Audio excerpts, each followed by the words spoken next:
जवान बेटे की मौत पर माँ धमाल डाल रही है।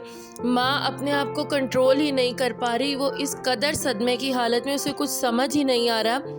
उसका एक लौता बेटा जो 5 साल पहले गया था परदेस, उसकी लाश वापस आई है क्योंकि उसकी शादी होनी थी। माँ उसकी शादी की तैयारी कर रही थी।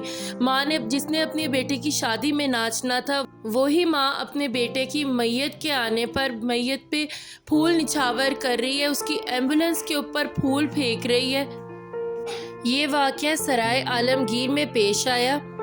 राजा हैदर नामी नौजवान जो कि 5 साल से यूनान में मौजूद था, उसने अब वापस आना था और उसकी शादी होनी थी।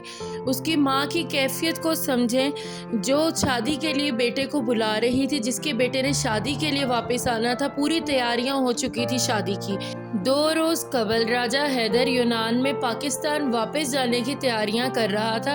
अपनी शादी के लिए उसने वापस जाना था कि उसकी रोड एक्सीडेंट में डेथ हो गई।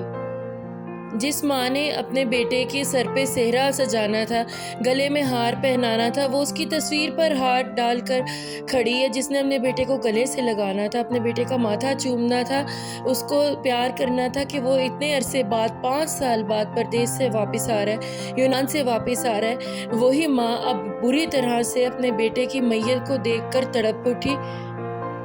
खुदा ऐसा दिन किसी माँ को ना दिखाए जो दिन इस माँ ने देखा है।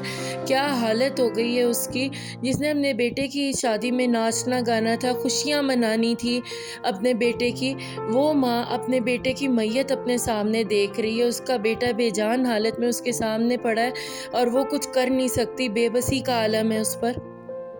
अली हैदर की माँ को कुछ समझ में ही नहीं आ रहा है, उसे सब्र ही नहीं आ रहा है अपने बेटे की मैयत देखकर। उसे कैसे सब्र आएगा, कैसे वो उस रात सोई होगी, क्या उस पर गुजरी होगी, हर लम्हा उस पर कितना भारी होगा, क्या उसकी कैफियत होगी, ज़रा सोचिए। खुदा इस माँ को सब्र दे। ये दुआ कमेंट में लिख दीजिए, शायद किसी की दुआ सुनी जाए। कैसे ये औरत अपना ध्यान, ये माँ अपना ध्यान अपने बेटे की तरफ से हटाएगी और अपने जहन को आज़ाद करेगी। किस तरह इसको सब्र आएगा, इसके हक़ में दुआ कीजिए कि खुदा इसको सब्र दे।